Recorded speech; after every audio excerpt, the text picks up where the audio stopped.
are going Behind the Buzz, a Public Fit's occasional podcast where we chat about the myriad details that make up the production of our season of plays and staged readings. And this is BTB season number 4, episode number 7, the final official episode of our 2023-24 season, our 10th year. I'm APF producing director Joe Kucan, and look, over there, it's artistic director Anne-Marie Pereth. Hi there. Hi there. And in just a few scant moments, we'll actually be joined by returning champion Craig Wright, screenwriter, musician, television producer, actor, and the playwright of the remarkably beautiful close to our season, The Pavilion. But first, before we bring Craig in, AM, do you just want to goo over this play a little bit in front of Craig and everybody? Wow, what an intro. Yes, actually, I am very attached to this play. What speaks to me about the play is it's a love story, but without an overly sentimental ending. When we think of like a romance story, a love story, we usually think of maybe happy endings. I also like that it has a metaphysical aspect with the discussion of time and how we don't have control over the things that we can't see, and we don't have control over time. I really like that. I also love the convention of the narrator. There's this one character who plays all the people at this high school reunion, which is the premise of the play. Where right. The play is set at a 20th high school reunion. We have two mismatched lovers who have had... I disagree with that description. They're not mismatched at all. Okay, we have two ex-lovers whose relationship did not go the way either of them thought it was going to. And then we have a third actor, the narrator, who plays everybody else at the reunion. And the narrator herself, who is a particular voice, who's also a character as well. Yes. Yeah. Okay. So those are some of the things. And just one more thing. I don't want to. There is this notion, like when you're in high school. And I've gone to most of my high school reunions, that your life is going to turn out in a certain way. You know, you have these big ideas and you think the world is at your fingertips, and life never really turns out the way we think. And I think this play exemplifies that. Yeah, I couldn't agree more. Let's bring Craig in. Absolutely. April 25th, 1965, Craig Wright is born in San Juan, Puerto Rico. Sometime later, he attends Minnesota State University Moorhead and St. John's University before receiving a Master's of Divinity degree from the United Theological Seminary of the Twin Cities. As a writer, Craig may be best known for his work on the TV series 6 Feet Under and Lost, but APF fans will no doubt remember the play that brought us and our company out of the pandemic, recent tragic events. Plays of his you should read: Mistakes Were Made, The Unseen, Orange Flower Water, Grace, one of Anne-Marie's personal favorites, Molly's Delicious, and really so many, many more. The Jerome Fellowship at age 21, apprenticeships from the McKnight Foundation and the NEA, and the recipient of the 2009 Horton Foote Excellence in American Playwriting Award from Baylor. And 10 years or so ago, he created the drama series Greenleaf for the Oprah Winfrey Network. As a member of the band Kangaroo, he's released 3 albums: Phantom, Skyscraper Spaceship, and Songs. We've chatted some before with Craig, and we're so pleased that he's agreed to do it again. Craig Wright, welcome. Hi, thanks for having me. Did we get it right? Yeah, except for my birthday. All... I don't know why the internet says what it says. My birthday is June 15th. It was just like 2 days ago or something. Your birthday was 2 days ago? Oh, happy birthday. Happy birthday. Yeah. I wish I'd known that. We would have rearranged this. I would have loved to have done this on your birthday. I would have had... He doesn't want to do a podcast on his birthday. I would have had streamers, though, and blowing the horn and stuff. Yeah. Well, happy birthday. Is it still Thank 1965, though? So you're sneaking up on 60. Yes, it's crazy. I can't believe it. How's that feel? It's ambiguous. Joe is also 65 as well. Yeah, we're very close to the same age. I was also born in 65. Yeah, so 59 is wearing on me like I wasn't born in 65. You're a child. Hey, Craig. Yeah. So theater's not dead yet. No. We've been advertising the death of theater No, we for as haven't. long as I can All right. remember. Well, not advertising it, predicting it, I think. But it's not dead yet, and you keep returning to it. I know for a fact that you've just written a new play, so you're Yeah. still interested in theater. Why is it still hanging around, do you think? I think that for some people, it's always going to be a beloved thing, people that love plays and going out and doing that. So there's always going to be a small community that like that. And then I think between the pandemic and the shifting tides of our culture, there's an affection among some people for getting together and doing things in person. So there's that. I think theater can do a lot of very specific things that are useful and good that can only happen when you're all in the room.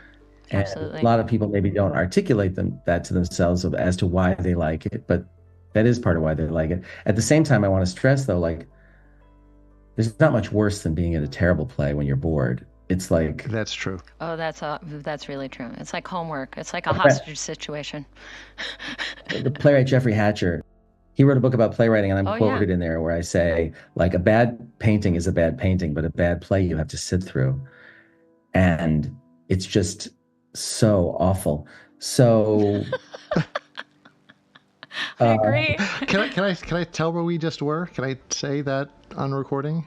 We went to see. No, don't say that, Joe. Please We don't. went to London And we to saw see great theater, and then some great theater, and we saw a production of an esteemed O'Neill play with some esteemed actors in it, and it was terrible. It was a slog. It was like people aren't going to be able to figure out what. well, Yeah. I don't Okay. care, but All right. it was painful. So it was a beautiful painting, but we did have to sit through it. yeah. And O'Neill is 3 hours. It was unending. You keep coming back to theater though after all the success in other venues.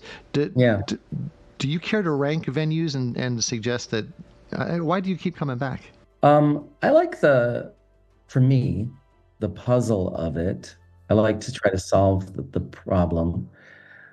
Also, sometimes I just get a character in my head that just belongs in a play because he gets to talk a lot, and or she.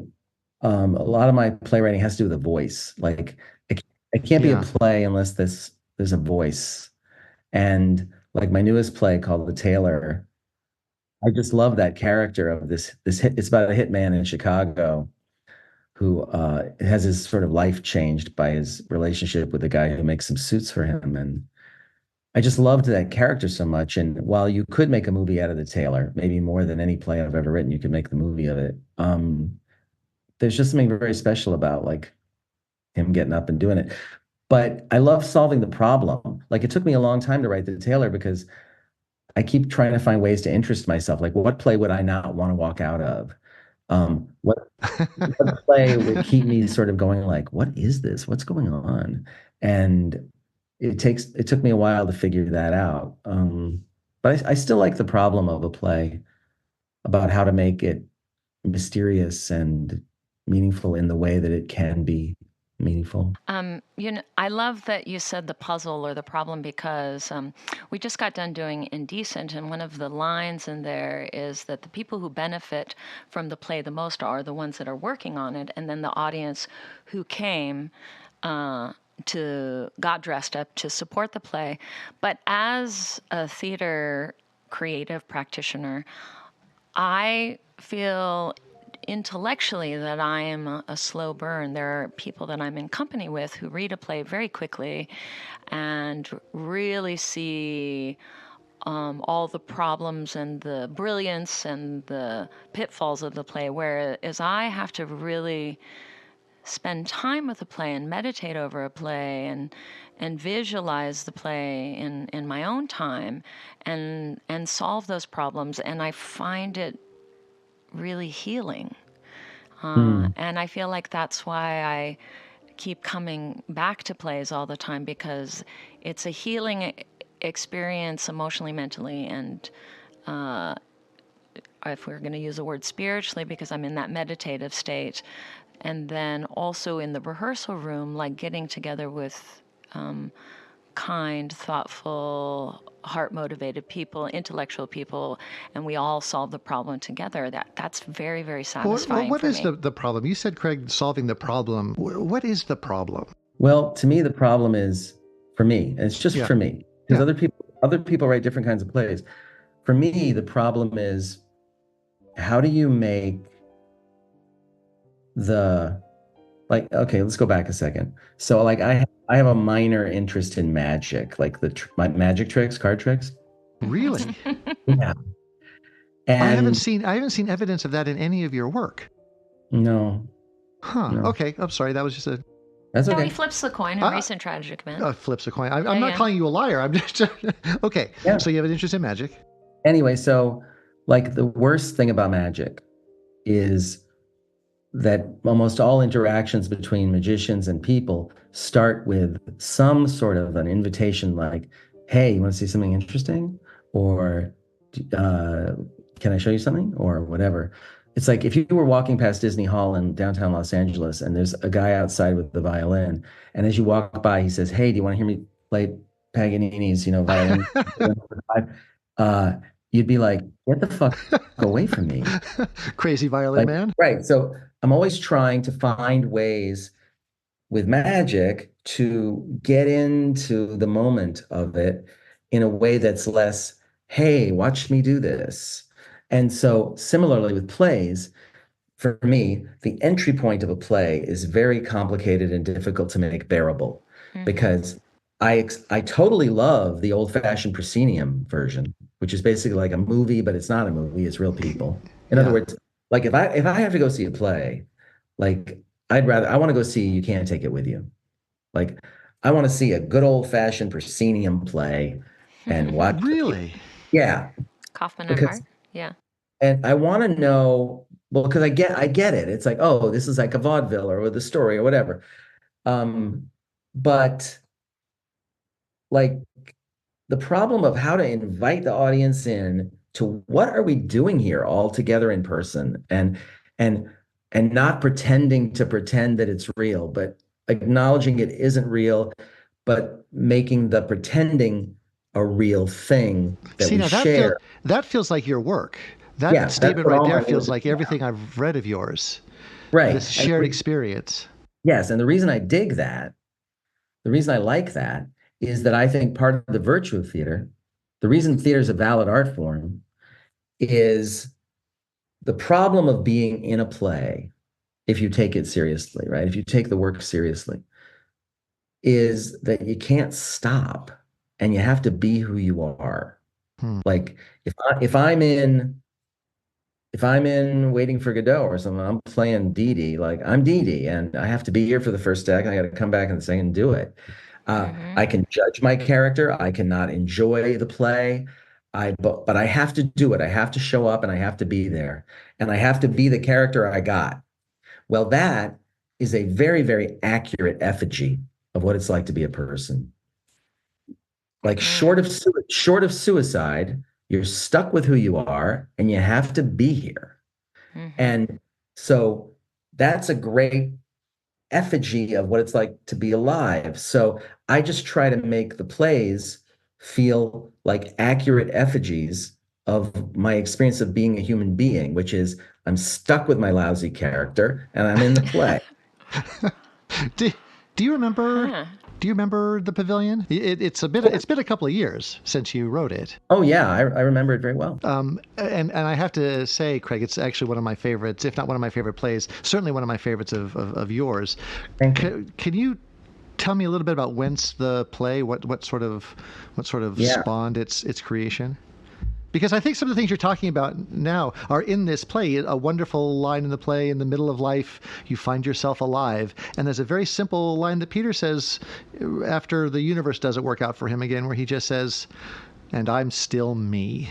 Yeah. Which I find strangely moving in a very simple sort of way. Anyway, I've interrupted the question by talking more bullshit. So, can you tell me about whence the play and its origins? It's whether it's an interesting story is up to the listeners, but it certainly has a story. And so here we go. Oh, thank goodness. And hopefully that this will not demystify the play, but make it more interesting. I don't know. I think it won't demystify it because the play is such a hypnotic experience. The way it starts, it just works well. So I'm not worried about it. So here's what happened. Here's what happened. Get ready for this. Okay. So I did a play called Molly's Delicious, and that I loved. And one of the productions was in Philadelphia at a theater called the Arden. And while I was there, or sometime in that process, I saw a production that the director had done of a play called Tally's Folly by Landlord Wilson. Yeah, we did it 6 years ago. And as I can't remember what book it's from. I think in Portnoy's Complaint, some piano teacher says about a piano, I would not throw that piano out the window, but almost. It's like, I would not throw Tally's Folly out the window, but almost. I hated it so much. And the reason I hated it was I was asking me to believe that Matt was in love with Sally, right? Yeah. But what was clear was that Landlord Wilson was in love with Matt. And Matt got to talk so much. Like, you have to love someone to let them talk that much. It's like, shut up, get on with the play.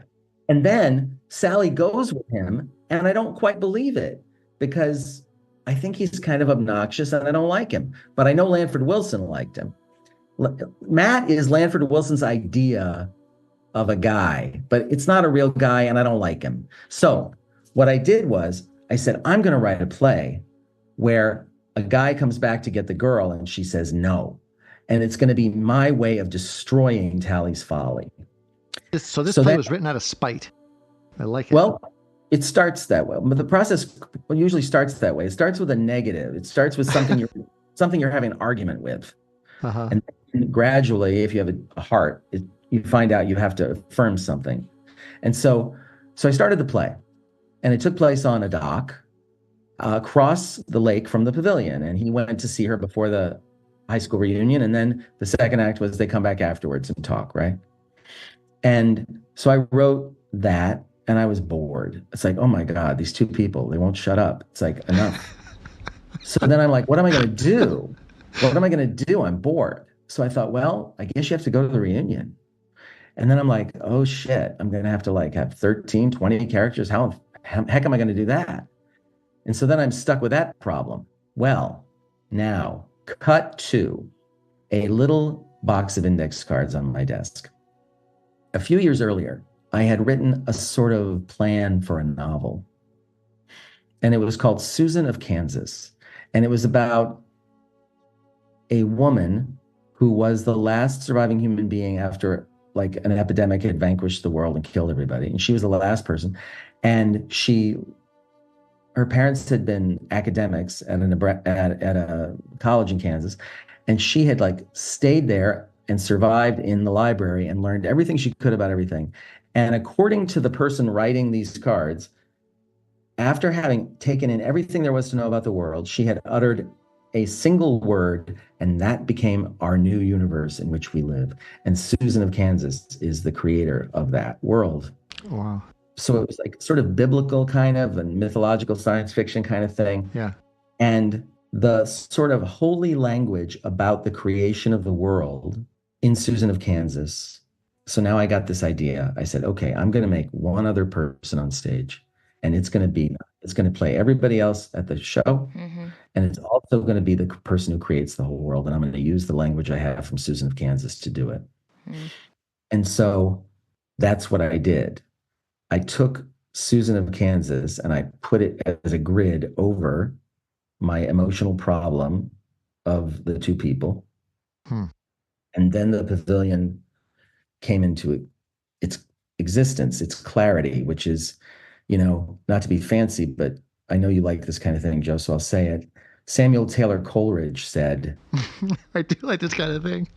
Yeah, referring to Archimedes, right? Archimedes said, give me a firm place to stand and a lever and I'll move the world. Move the world. Coleridge said, grant me a being having two natures, the one of which tends to expand infinitely, while the other attempts to apprehend or find itself within that infinity. And I will make rise up before you all the human intelligences and all their manners of representation. So, see, I mean, that's what a divinity degree gets you. What the pavilion does Excellent. is it shows you, and I'll give you another, which sort of gives you the other angle on the grid here. Paul Valery said something like this, that the poet, when the poet's writing, is always correlating between the poem she intended to write and the poem she's actually writing. Hmm. And in that correlative activity, the poet participates in the life of the divine. For that essential poet, who could have created infallibly, decided instead to undertake a work. And what they created is not what they intended. And we are like him, right? So my point is, by taking the Susan of Kansas cosmology and putting it over the problem of these two people, the play allows you to always be sort of going back and forth on Google Earth, from like street view to the street view, back and forth, to understand, what are we doing here? Why are we here? And so then it all came together, and we did it. Now I'll tell you one more fun thing about this. Yeah. And I wrote it. It premiered at City Theater in Pittsburgh. And then after a long workshop there, and it had its form, right? And then I come back to the Twin Cities. And I had written an earlier version of it, right? And I had submitted it to a theater in the Twin Cities called The Jungle, because they had done Molly's Delicious and they had done Orange Flower Water, I think. And then, so I said, well, now it premiered at City Theater and it was like a big hit. Do you want to do it again? Do you want to do it, right? And the artistic director, Blaine Belke, he read the version that City Theater premiered, and he said, I want to do it, but I want to do the old version. And the play had by then changed about 40%. Oh, wow. And I said, okay. So we started rehearsing the older version, and every time he had a problem, I said, yeah, we fixed that in the City Theater version. And we gradually added in about half of what we had done in the City Theater version. And that's the version that everybody does. Oh, wow. I know that there's, I've read two different scripts, and I'm wondering, because there's a script that I had checked out of our library here in Las Vegas that is different than the script that we got the rights for. But I don't know if that has anything to do with your story. I kind of want to just harken back to something you said about Tally's Folly and about how Matt has all the lines. What I appreciate in terms of like the female experience is that Carrie, is very resentful, and she's, she works in a bank, and I feel like we keep saying in rehearsal she's this vaulted person. You're saying Carrie is a character in the Pavilion, not Tally's Folly. Okay. Yes, not Tally's Folly, but in the Pavilion. And she's very, very expressive and is very clear. Once she gets on track and starts to express her feelings, she has a lot to say. And I appreciate that. And it isn't until she's basically done saying what she needs to say, and then the redemption comes in terms of Peter's apology, that he gets very expressive. So I like that, that I don't, if you want to say device, or the way that happened, is because oftentimes when women are resentful or when women have something to say, they're often silenced and they don't get to say what they need to say in order to move on and to move forward. And I feel, just in a very feminist way, that that's happening in this play. I love that. Thank you for saying that. If anyone were to ever read a bunch of my plays, they might notice a pattern, which is, I tend to believe that it's not until people understand that they're never going to get what they want that they become who they are. And so a lot of my first acts are devoted to destroying all the parameters of the expectations that the play began with, so that the second act can happen. Well, that happens in Molly's Delicious. Don't you kill off one of the main characters in the first couple pages? Well, in Molly's, what happens? No, well, in Grace, everybody dies on the third page. Yeah. That's right. But in Molly's, what happens is, you think it's about this girl and this mortician and how she doesn't, but she keeps saying Jerry's going to come back. Jerry's coming back. And then Jerry shows up. Like, who saw? No one thought that was going to happen. And here's what really is the big surprise: Jerry's great. Like, Jerry's amazing. Now what are you going to do? So like now Alec is totally fucked because Jerry sings and he's charming and he's handsome. So anyway, that's just a thing that happens a lot in my plays is once people realize the way they enter the play is never going to work, there's usually a period of like, as in recent tragic events with the card playing, there's a period of time during the play where everyone just sort of settles into being a human being, and then the real conversations begin. Is that fatalism? Are you a fatalist, Craig? No, I think human beings bring a lot of defenses to the table. So you have to kind of really wear them down. It's humanist. You have to break them until they'll start to be authentic.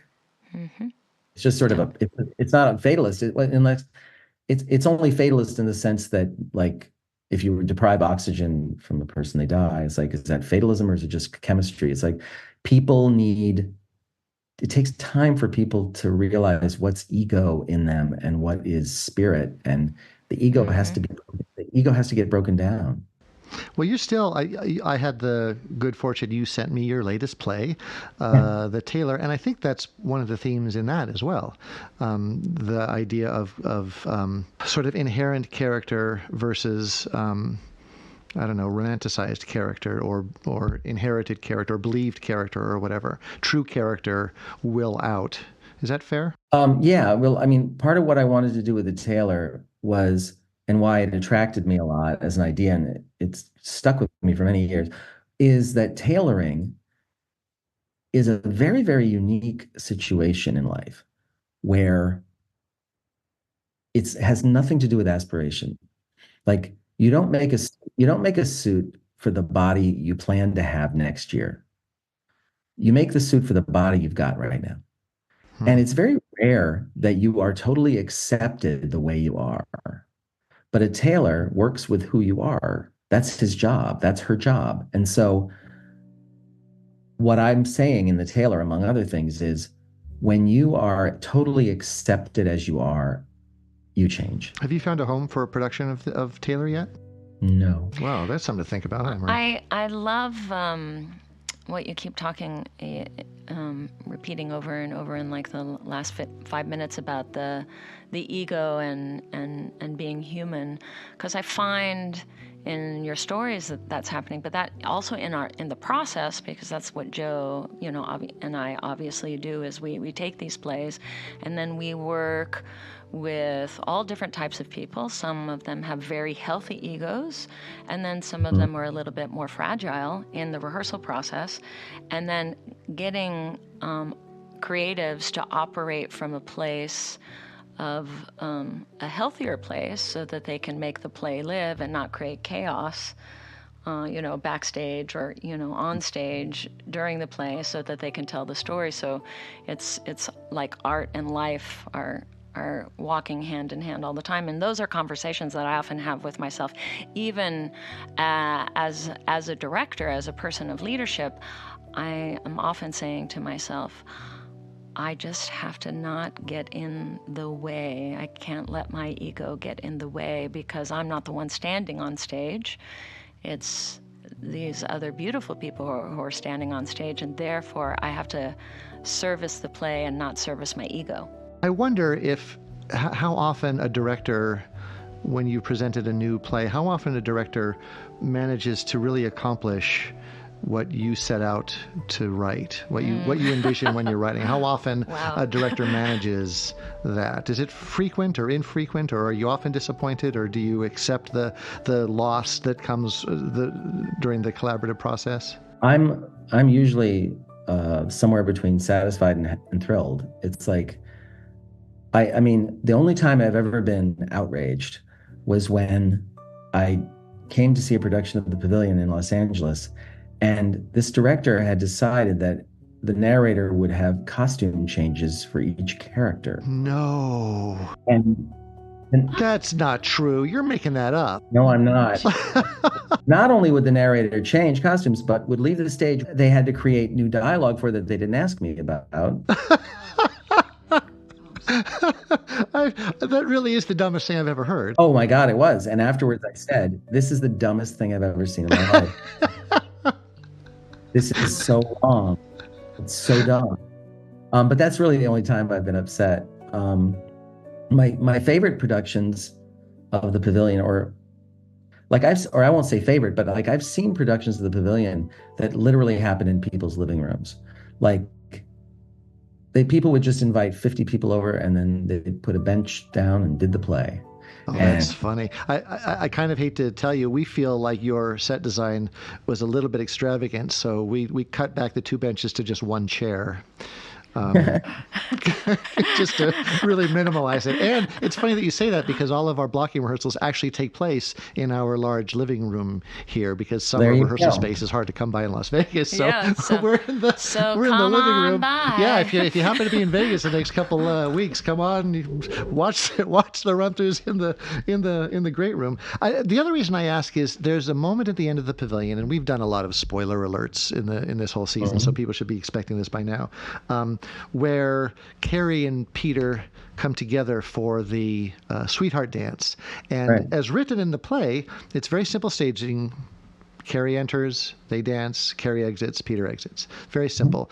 But layered under that is the narrator with, I think, 2.5 pages of single line characters, some of which we've probably met before and some of which we probably haven't. These are probably new people that are being expressed. And I wonder what when you wrote that, what your vision was. What did you see when you wrote that? Because I know the decisions we've made. I've seen some of the productions that other directors have envisioned with that section. But I'm wondering what you sort of saw.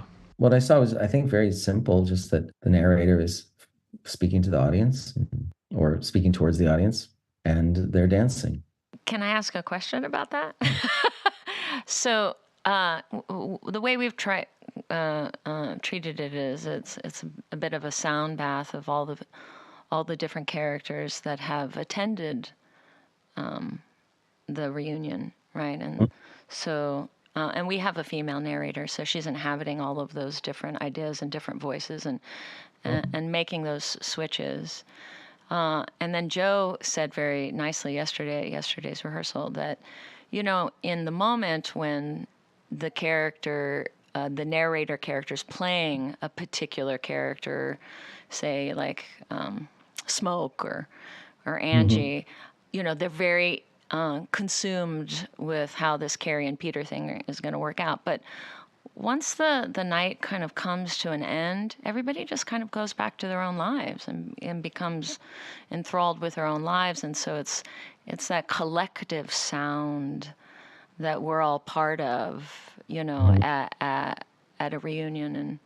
And that's how, like, emotionally, I'm interpreting it. Yeah, well, I totally agree. I agree that the energy of that monologue, or whatever you want to call it, is not as character inhabited or character heavy as when you're in the scenes earlier in the play. Mm-hmm. It's as if you're watching. Well, here, I'll stop a second. So there's a movie that I'm not a huge fan called Being John Malkovich. But what's the best part of the movie to me is the credits sequence, because in the very last moments of the movie, John Cusack's character has now reincarnated into the little girl who's the daughter of his ex, the love of his life, and this other woman. And the girl, and John Cusack is inside the girl saying, "Don't you see me? I'm in here," da, da, da, da, da, right? And that's fine, whatever. Charlie Kaufman. So then she runs away and she dives into the pool. And the camera follows her into the pool. So now the camera's underwater. And now while the credits roll, you see this girl swimming in the pool. Mm-hmm. And when she's down under the water, you see her face, right? Mm-hmm. But then she'll go up above and you lose her face for a minute. And then she comes back down again. She goes up to breathe and then she comes back down. And I might be misunderstanding it, but what I like about this is it's like when you go up to breathe, is like dying and you lose your selfhood and then you come back down into life and now you're a self again. And then eventually the camera widens out and other people are in the water. And when they go up above the water, you don't see their heads. My point is tone of that monologue at the end is sort of half in and half out of the water. The, the inflections of the sentences matter kind of, but no one's doing much of a voice.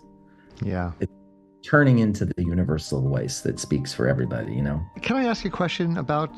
Yeah. So in directing, and I don't need to give you any instruction on directing and playwriting or anything, but in directing, especially as an actor in a monologue where we break the fourth wall, we talk to the audience, it's always important from a directing point of view, and certainly from an acting point of view, to know who you're talking to define, why am I speaking to the audience? Why am I breaking this fourth wall? To whom am I speaking? And I would just like to ask that in sort of a big question way to you, Craig, because a number of your plays, this latest one, The Tailor included, break the fourth wall. And I wonder if they're all talking to the same group of people. And I guess that's my question. Who are these actors speaking to when they break the fourth wall in your work? They're speaking to the people that came to the play tonight. It's that simple. Yeah. It's sort of crucial, actually. That's the whole point, is like, it's happening tonight in this room. That's why the play begins the way it does, where it says, like, well, not a pool, really, more like a pool of listening minds. Like, it's right, it's happening right here. It's with us right now. Like, well, you started the conversation with that, the idea that that's what theater does, is we all get together in the same room and solve a problem. I've always been interested in Ouija boards because, in fact, I wrote a little short play for young actors about 3 kids using a Ouija board in an attic. Ooh, that's fun. Because what interested me was, if Ouija boards are real, and if there are such things as spirits, well, then there's nothing different from using a Ouija board in a theater than there is using in the attic. It's the same thing. It's like you might call up a spirit. Like, that interests me. So you're talking to the people in the theater. This is real. This is happening tonight. We're going to do the pavilion. Like, that's what we're doing here. And so when the narrator is speaking those lines at the end, looking out towards the audience, if I was forced to act that, right, what I would feel I was doing there is I am revealing, because it better be a fresh moment or I don't want to do it. What's fresh about it is I'm doing these little snippets right in front of you. I'm demonstrating to you for the first time really in the play that I know I'm all these people. Right? So I've said that out loud before. Like, I confessed to Peter in the middle of the play that I had started the universe implicitly. I confessed that I knew the whole game, but I never said, "Oh yeah, I'm Cookie, I'm Pudge, I'm this person and that." Yeah. And so when the narrator does that, it's sort of like, now all the game is given away. Like, of course I am all these people. Of course I'm not. Like, you get it. Like, here we go. And of course they don't end up together. Of course. Spoiler alert. Well, yeah, I mean, do you believe in happy endings? I think the pavilion is a happy ending. Me too. Really? Absolutely, yeah, because they're both suffering. They're both grieving because they spend all these years grieving not being together, and they don't have the conversation that they need to have. And then once they have the conversation, they have the dance, and then I truly believe Carrie, divorces Hans, and he can go on and he can start having healthy relationships. That's a happy ending to me. That's how I see it. I mean, maybe I'm oversimplifying it. I don't know. I mean, I got the playwright here. Who am I to tell the playwright? Like, well, he says it's a happy ending. Well, I mean, I think happy ending is a weird phrase, but I mean, I agree with the narrator. Like, the last line of the play, which is interesting because it's a person at the party, but it's also the narrator. Yeah. And maybe it's the narrator. I think in our production it actually is the narrator. Right. Yep, it is. Of course my heart's broken, but all in all, I'm very happy because, and then it's very important you take a beat there. Of course my heart's broken, but all in all, I'm very happy because life's been good. Life's been good. I have a side question. Can I ask a side question? You can ask a side question. Okay, you got 17 characters. You mentioned 17 seconds in the play. Like, 17 seems like such a significant number. She's off by 17 degrees. Yeah. And like you, I have I don't have a divinity degree, but I was very, very religious at one point, and now I'm not religious, but I do have a set of beliefs. And so that's another reason why this play appeals to me. But what is with the 17? I'm just curious. Yeah, it's twofold, at least. It's one, I think they were 17 when it happened. Yeah. And so I'm a believer in this idea that, I won't say I'm a believer in it, I think I've constructed it myself, this idea that the way things begin is their structure. Like if you meet someone and have a relationship with them, like the way you met is the structure. Now, you can renovate the structure, you can change it, but like that's the structure of it. And so they met at that moment, the way they met. And so that's the shape of everything. It's like, how can I put this? It's, what's the word? It's in chaos theory. It's like it keeps duplicating itself, right? So the 17 keeps being part of it. Also, 17 is just it's an awkward number. Yeah. It's a prime. You can't do anything with it. And 13 is weird. 13 means bad things.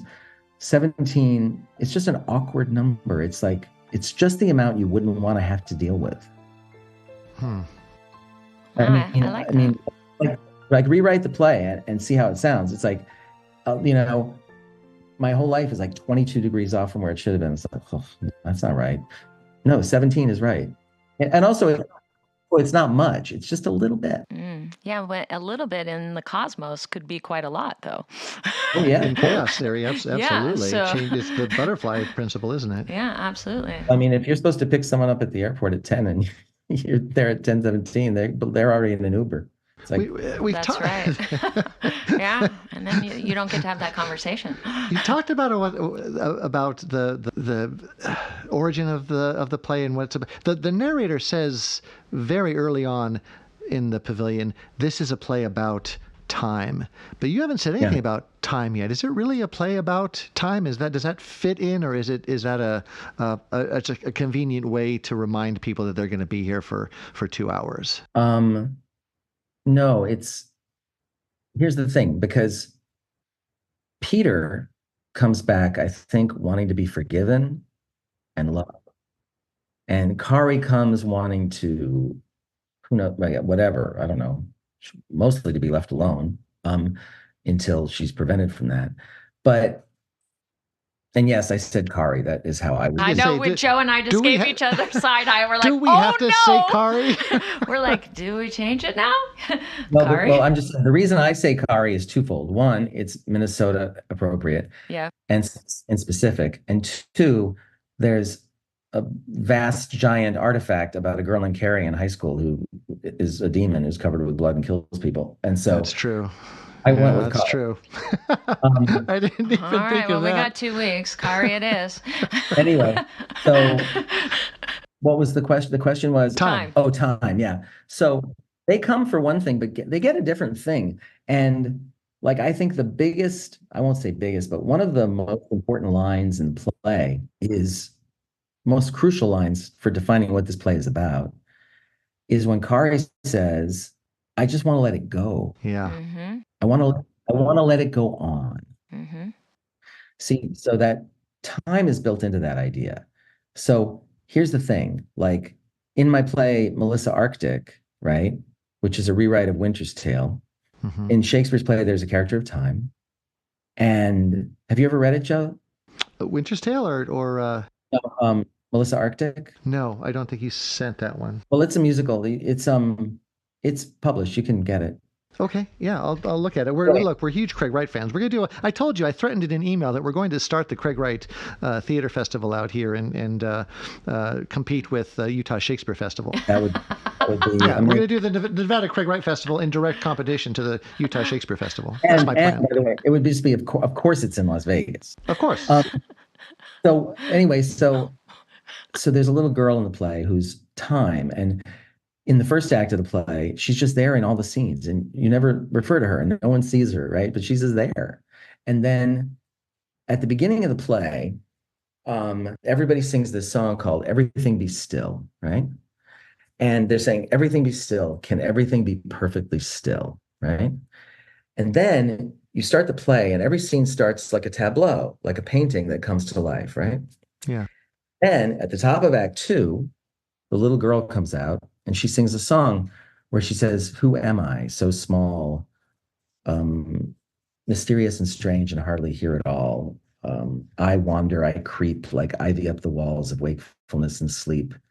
Unseen by life's eyes, I snake my silent way and make truth of all the lies, like sand on a beach slowly fusing to glass, like a word in a poem seeking its rhyme. I am time. Let me pass." So now you know it's time, right? Mm. But still, each scene starts like a tableau. Well, then, per Winter's Tale, there's a moment that comes late in the play where the daughter is confronted by, in this case, a painting of her dead mother, right? Now, in the original Winter's Tale, the mother's been hidden away for some kooky Shakespeare reason. Right. In my play, the mother's really dead. But she looks at this painting of her mother, and which she's facing out at the audience, right? You can't see the painting. And she talks to it and says, "I wish we could have known each other and things could have been different," right? And then the actors all sing a reprise of the first song that they say, "Everything be still, everything be still. Can everything be perfectly still?" And then they finally answer the question, "No." Then the mother comes down the center of the aisle and greets her daughter. My point is, time is what pulled us into this. And time will pull us out. Our feelings change and grow and this and that.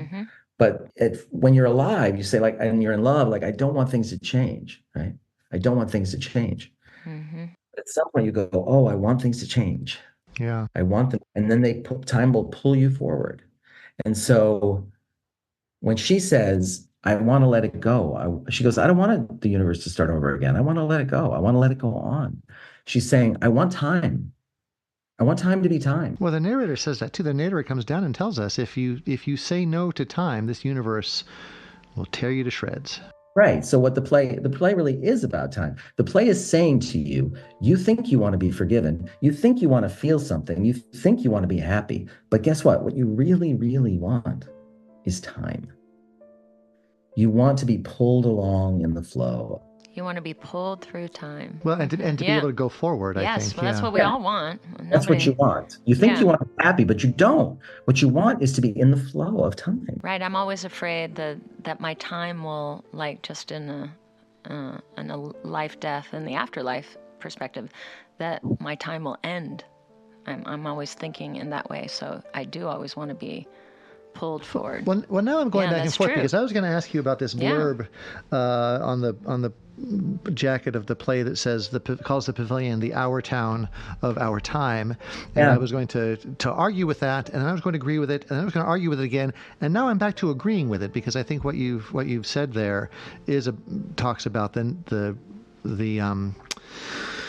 I don't know, inherent sort of sublimated interest in time that we really don't know that we all share. You know, yes, it doesn't feel like the desire you're talking about is just sort of generally understood. It feels like a very subtle awareness of a desire to me. Yeah.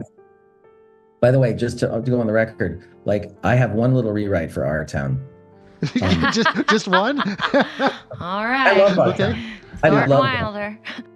But he says, or I think Emily says to him, "Does anyone ever know life while they're living it?" Yeah. And then Thornton Wilder has his stage manager say, "A few poets and philosophers, but not many." And I wish he had been a little more deep. And she should say, "Does anyone really know life when they're living it?" And he should say, "No."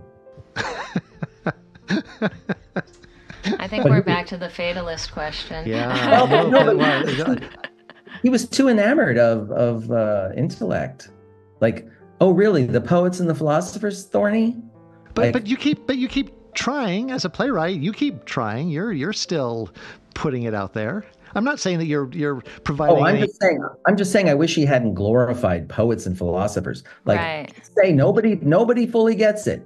Right. Full stop. That's a really good point. What is it that elevates the poets and philosophers beyond the milk delivery guy who's probably pondering the same questions in his way? He's being very self-referential, saying, I'm a poet and a philosopher, and I'm using this medium. He doesn't say playwright. But he's saying that about himself without saying playwright. Huh? That's what he was saying. I'm a poet. I'm a philosopher. Look at me, look at me, look at me. Yeah?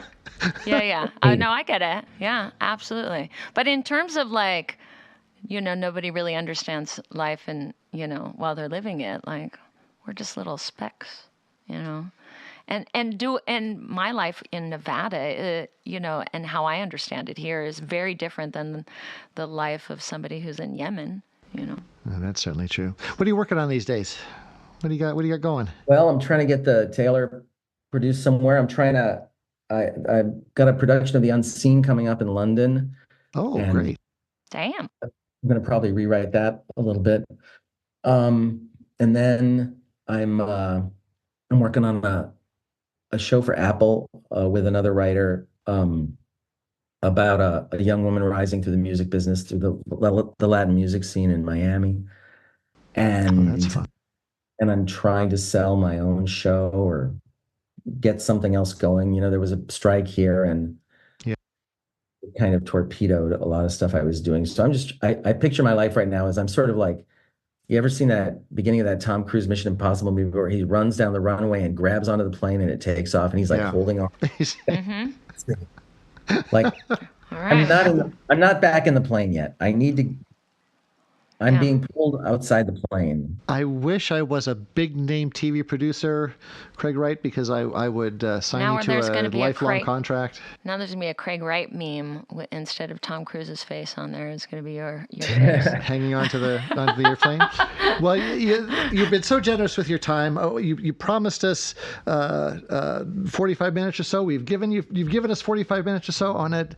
Thank you so much for these conversations. I hope it's not the last one. It's certainly not the last play of yours we're ever going to produce. No, I love your plays. Well, I want you to know I appreciate you guys so much for doing my plays. When does this open? So this is a staged reading, and it's just a two off. It's going to be Friday evening, June 28th and 29th, and Saturday matinee, June 29th. It's free. So we do it in partnership with the Las Vegas Clark County Library District. We've done all of our stage readings out there, and we try to do stage readings in the vein of what the Eugene O'Neill Theater used to do back in the day, where there was a hint of sets and costumes and props and all of that. We've been in rehearsal with this one for 5 weeks because it's necessary. Actors still carry scripts, and we're very focused on the words. And come to Vegas, Craig. We'll put you up. I mean, come hang out. Yeah, maybe I should come with some folks for the 29th and see it. That'd be great. After all of our shows, we do this. We have a buzz. We have a buzz where we chat with the audience. We talk about the themes of the play. We'd love to sit you on stage and have the audience get a chance to chat with you, because I love these conversations. Yeah, you're illuminating a lot of things. I'm like, we have to. Now I want to make some subtle shifts. And we have to say Kari now. Yeah, we have to say Kari because we can't say Carrie. Well, let's pencil it in that I'll come on the 29th, and maybe I'll bring my kids and my fiance, and who knows? Oh, I bet that'd be fantastic. Congratulations, fiance. Mazel tov, as they say. Yeah. Congratulations. We'll talk some more about that. All righty. Fantastic. Thank you so much. Do you know, I want to tell you. Wait. Yeah. To all the people who happen to listen to this, who are fans or patrons of A Public Fit, thank you for caring about theater. And thank you for coming to anybody's play at this wonderful theater company. And I don't take your interest in theater for granted, and I'm sure they don't either. And I'm just very appreciative of the role you play in the continuing unfolding of this art form. So thank you. Well, that was really thoughtful and unsolicited, and thank you so much. Craig Wright, thank you very much for joining us. Truly appreciate it. But I have to tell you really quickly before you go, in reading the Taylor, I couldn't stop thinking of the long joke that is told in Samuel Beckett's Endgame about the Taylor. And I'm just going to let that hang there. And if you don't remember it, go and read it, because it just kept playing in my mind. So we won't keep you anymore. Thank you so much for taking the time. Okay, hopefully I'll see you guys on the 29th. That'd be great. Thanks, that man. would be great. Bye. Thank you. Okay. Bye. Bye. So that will bring us to the end of another season of plays and stage readings, and the end of another season of Behind the Buzz. Thanks again to Craig Wright for making the time. I sincerely hope that this isn't the last time we get to chat with him about his work and about Capital T Theater writ large. Here at A Public Fit, we'll be announcing our 2024-25 season in the coming weeks. Find us on Facebook and Instagram. Check out our website. We have some exciting things planned for the upcoming year. New plays, new directors, new locations, and plenty of new conversations. If you enjoy these conversations as much as we do, I hope you'll consider leaving us a 12-star rating or a quick thumbs-up review or whatever they do out there online. Your feedback really does help boost our presence on the web, as well as helping us to come up with future guests and topics and plays and events. You can reach us the old-fashioned way. Our email address is behindthebuzz@apublicfit.org. Let's get you in on the conversation. There's so much to talk about. Behind the Buzz is a product of a Public Fit Theater company. It is directed by Anne-Marie Pereth and me, Joe Kucan, and is recorded, mixed, and edited by the tastefully appointed Diane Walton.